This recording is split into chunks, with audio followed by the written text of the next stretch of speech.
Hello, hi. It's the 1st of May, 2025, and time check. It's a little past 9 o'clock. So I've been up since 5 o'clock, and I thank the girls who had helped me.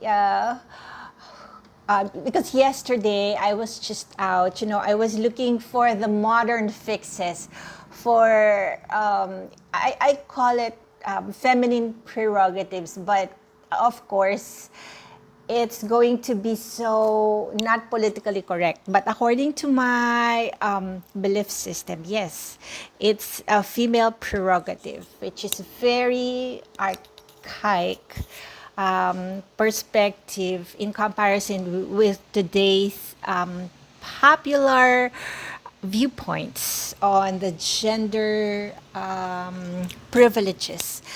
So I think these girls who are making my early mornings pleasant, and I just have to spend some minutes, to be properly presentable, and then it's a get up and go, very low maintenance, so that I can be presentable on cam. I want to react to something that I realized just this morning, that um, for everything that, of course, in the past, we all know that an action will elicit counter reaction. There's a pushback. And that nowadays, it's what we call the hit piece. It's not the murder kind. It's the hit piece, like the journalism, the pages, the editorial, the social media. There are different platforms to air an opinion that can sometimes be so unfavorable that, the over the top, that they are directly a hit to your person, to your opinion, to what you stand for. So it's part of the territory. And what I how I can explain also the reasons that I had kind of take a sabbatical when it comes to like family gatherings, because I know that I would be so embedded in this territory that there is no safe zone. Everything can be everything is a fair game, and it is so to this up to uh, more so in the coming days.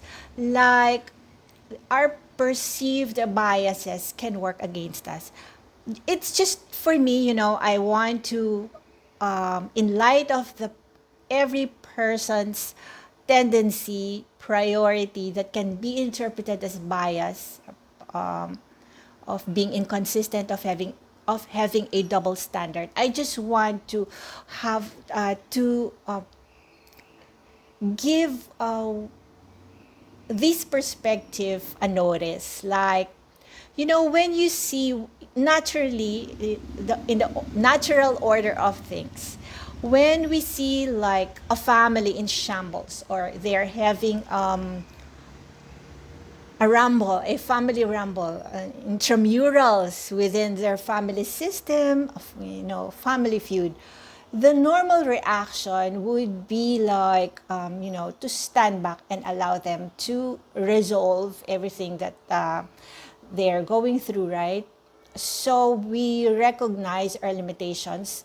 Like me, if I see a family having something against each other, I would hesitate to place myself inside the ring, like in equal status as the family. Like, I will not regard myself as um, one of the families who can do things with each other, and because there is such thing as we can choose our friends, but we cannot choose our family. There's something to that. Like, it's the order of things that God has placed in, or for like in our human viewpoint, for better or for worse, that sometimes intervention, unfortunately, interventions are needed to separate the downright harmful actions of a family member towards another. But even the family court recognizes the sanctity, or the, you know, as a single unit, that there are mechanisms, like it goes by the process, like what the therapy, talking to one, like the parents talking to the children, before any drastic decision by the judicial is rendered. It has to go through several processes, and I think it makes sense.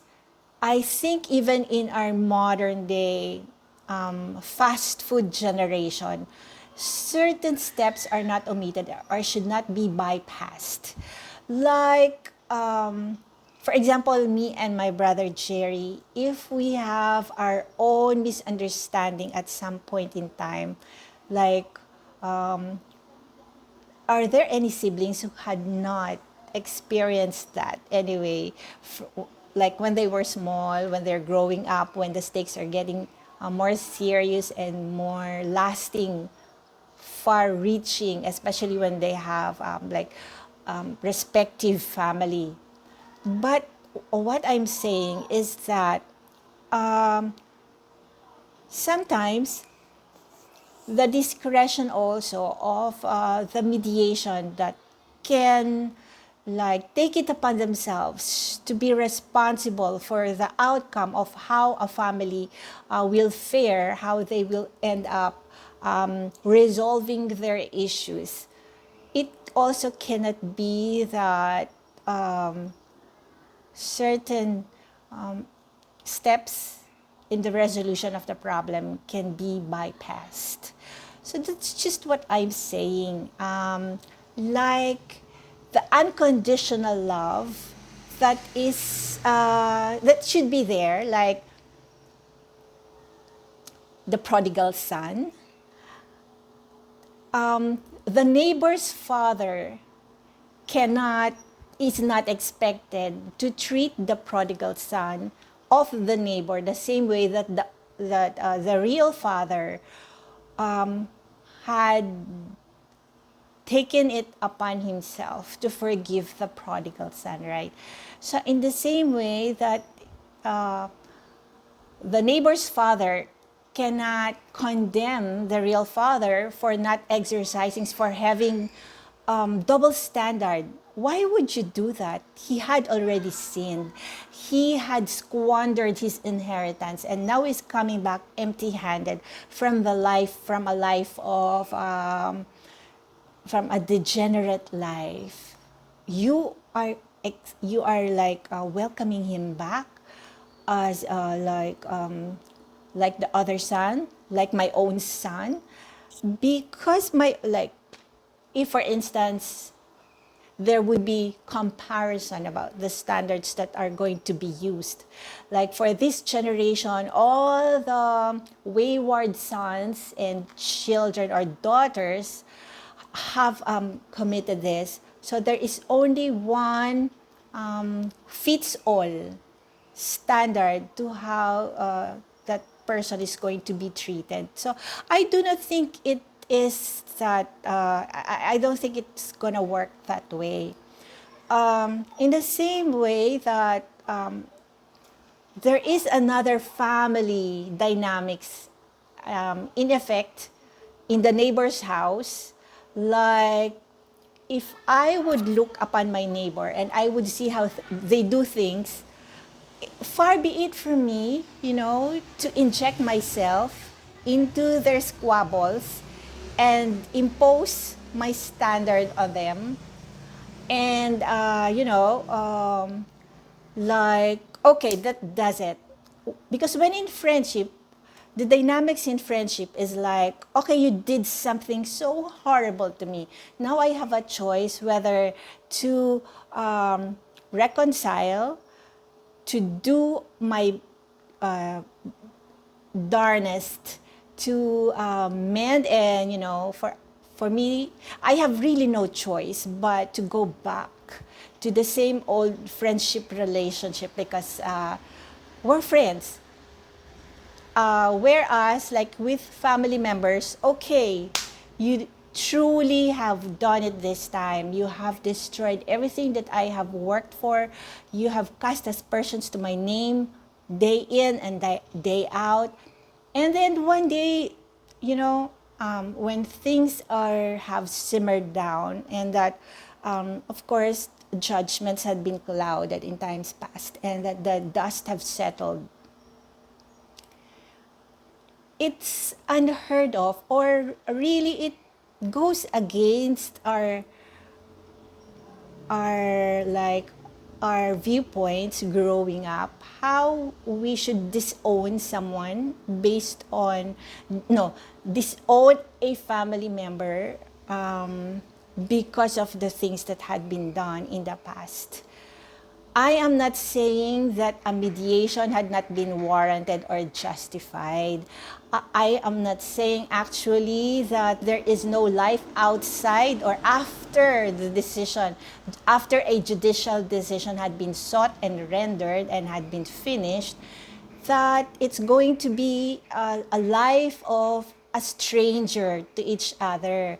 No, what I am saying is that at some point, if I decide on to continue with this road, and there is a disparity of priorities, of values, we can still find ways to find the minimum point of working out, probably hopes afloat. That is what I mean by, by the bias. And it would not, the dynamics between friendship, the dynamics between the neighbor, the dynamics that exist between, like, in an association, it's not the same thing. And it is also, I believe that it has a basis in the Bible, the prodigal son, and that the person holding on to so much bitterness eventually is going to be poisoned by it. If it's not his self, it's going to be passed on, and I wouldn't want to sow that kind of seed even to my children, and like it would rob my children of a chance for being blessed and for having the kind of freedom that comes from not harboring so much hatred and so much condemnation. And it's not platitude. It is, yeah.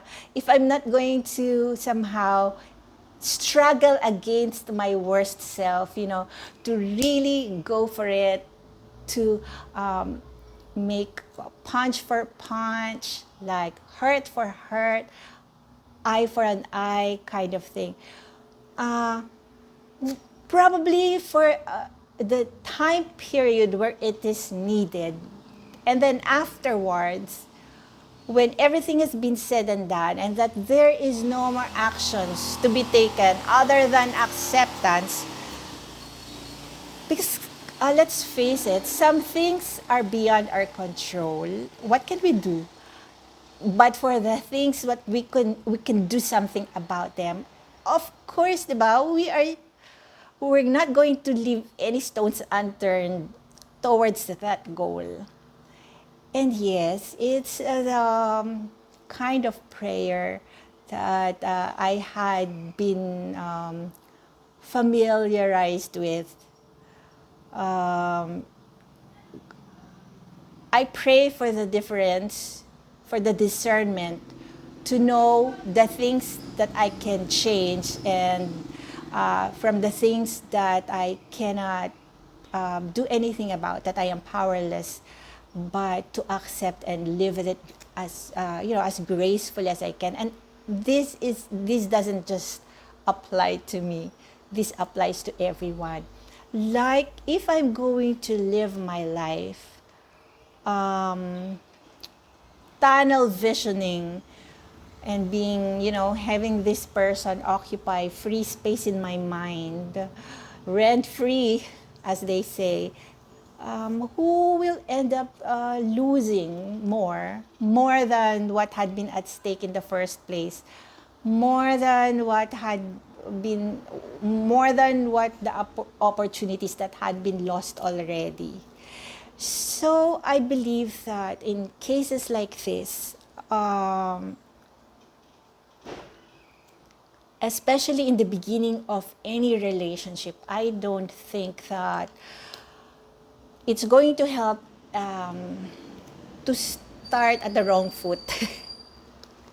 And it's not just being plastic, it's being practical and pragmatic about it. It costs more to hold on to grudges and grievances that actually had been so exhausted in terms of the assertions, in terms of trying to control everything in pursuit of that grudge, in pursuit of, venting an anger. I just hope that I'm not being flippant about this. I truly hope that I don't come across as taking this in stride. There are those who would understand me, but of course, it's unrealistic to expect that to be 100%. So that's it. It's just that, yeah. I hope that we could come to terms with the reality. I had often been accused of not living the real world, and that, you know, that something is clouding my judgment and my vision. But in this case, I really think that that is not the case. So that's it for now. Thanks.